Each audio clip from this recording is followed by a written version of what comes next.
Bonjour. Bonjour François-Régis. Bonjour Athénée. Bonjour Stéphane. Bonjour. Aujourd'hui, on est réunis pour l'anniversaire des 20 ans du syndicat. Est-ce que vous pouvez nous dire depuis quand vous êtes dans cette structure et quel est votre rôle ? Je travaille dans le syndicat depuis bientôt 15 ans, depuis 2001. Je suis technicien informatique et j'installe du matériel et j'assiste les collectivités dans toutes leurs démarches informatiques. Est-ce que tu peux nous dire, Stéphane, quel est ton rôle ? Oui, donc moi Stéphane, je suis arrivé il y a 5 ans aux Inforoutes, donc je suis un petit jeune, aux Inforoutes toujours. Alors j'ai commencé sur le terrain comme François-Régis, technicien, et à ma demande, voilà, je me suis plus maintenant sur le site de Priva, dans les bureaux pour la partie dématérialisation, donc tout ce qui nous évitera de prendre la voiture un jour ou les papiers, de tuer les arbres, etc. Donc je fais de la hotline niveau 2, donc dès qu'un technicien a un problème qu'il ne peut pas résoudre tout seul, il fait appel à moi ou à Frédéric qui passera tout à l'heure, je suppose. Donc voilà, donc moins de terrain mais beaucoup de travail quand même. D'accord. Est-ce que vous pouvez nous expliquer rapidement quel est le service apporté par votre syndicat ? Qu'est-ce qui peut me pousser, moi, une commune, à venir vous voir, à vous solliciter ? Essentiellement la proximité. On est à même de répondre rapidement et je pense efficacement à tout problème qui peut subvenir dans une collectivité, que ce soit un problème matériel, de réseau ou autre. Donc voilà, notre réactivité, je pense, c'est quelque chose d'essentiel. Et puis notre contact vis-à-vis des utilisateurs dans les collectivités aussi est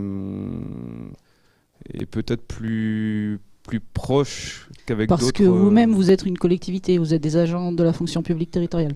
Oui, mais je pense qu'on a des relations plus familières que si les collectivités avaient à travailler avec des entreprises privées. C'est aussi ton avis, Stéphane ? Sans problème. On a moins ce problème d'argent, de faire du chiffre.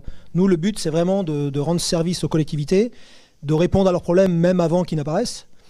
Et le fait de centraliser tout, d'être le service informatique du département, ou des 2 départements, si on inclut la Drôme, qui, je pense, va bientôt travailler avec nous, ou avec qui nous allons travailler, ça nous permet d'avoir l'ensemble de la problématique du département et de pouvoir, je pense, réagir assez rapidement et le plus proche possible de leurs besoins le plus rapidement possible, sans les assommer financièrement.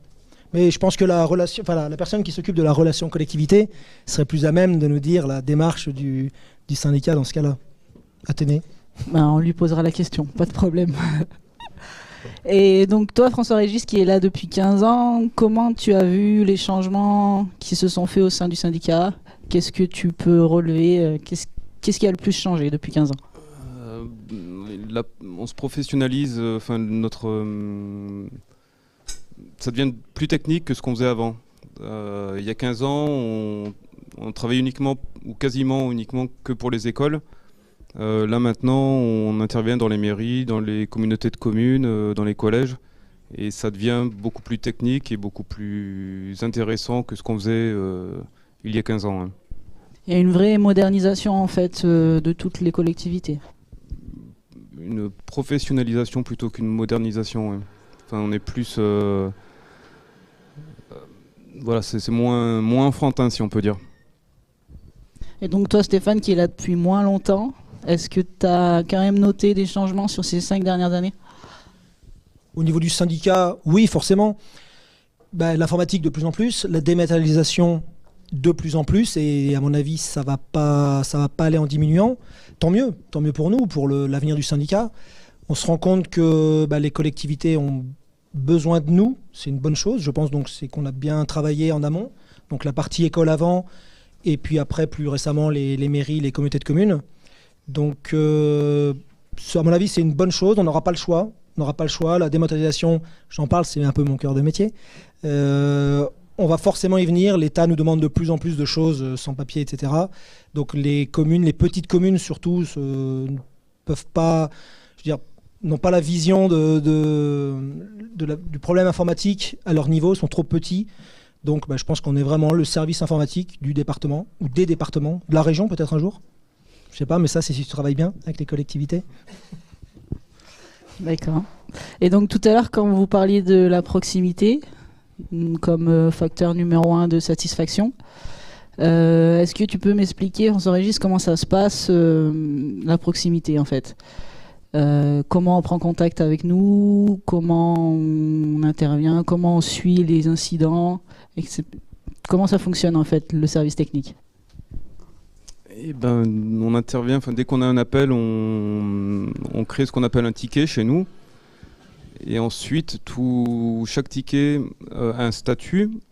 Et le statut, rendez-vous à prendre, nous essayons donc de grouper les interventions pour essayer de faire le moins de routes possible. Enfin, moins de routes possible.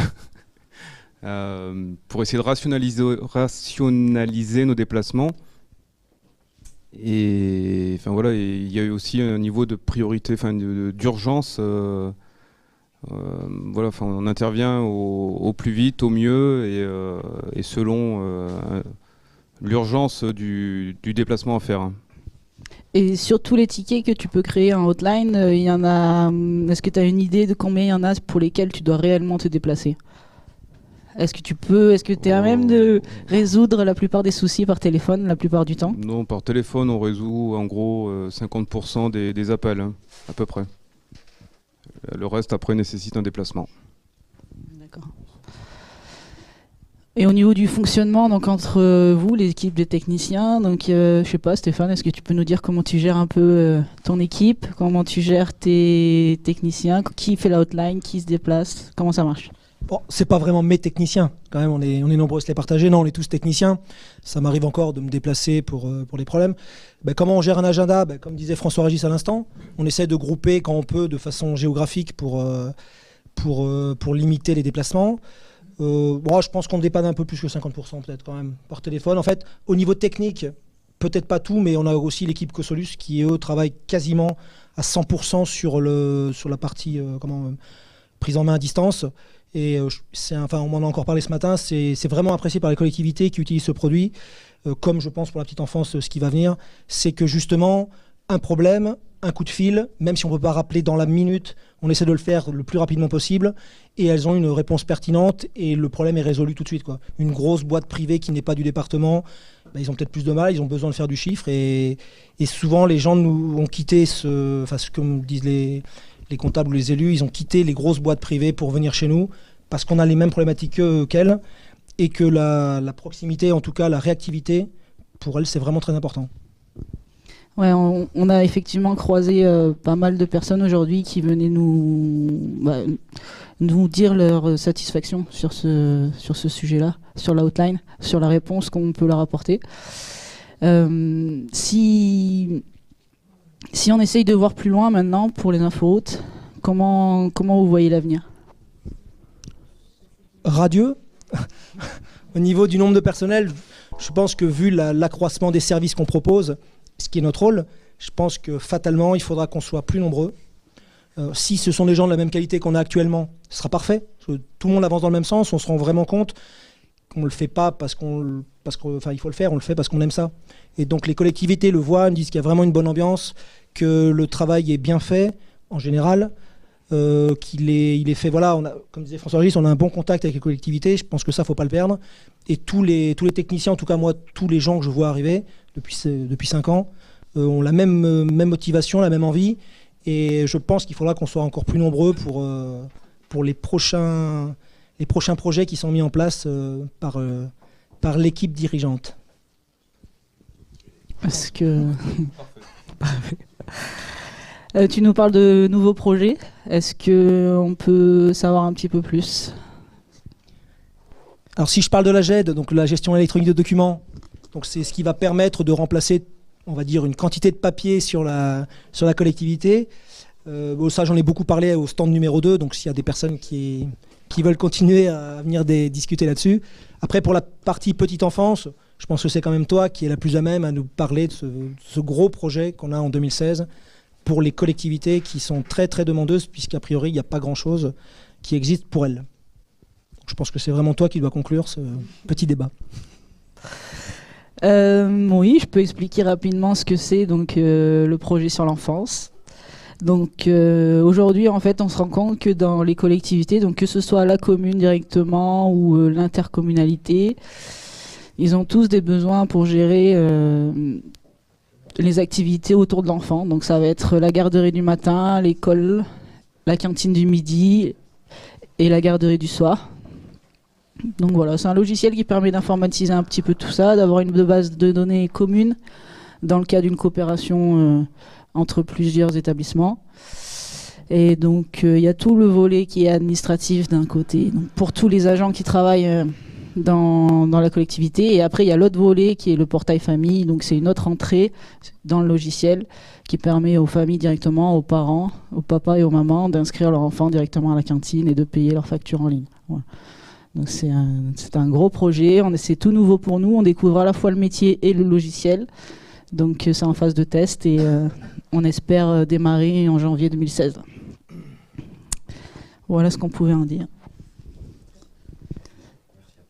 Eh bien, merci à tous les deux. Mais merci à toi d'essayer de nous faire parler de notre syndicat qu'on aime tant. Et de la qualité de tes questions qui est exceptionnelle. Merci. Merci à vous.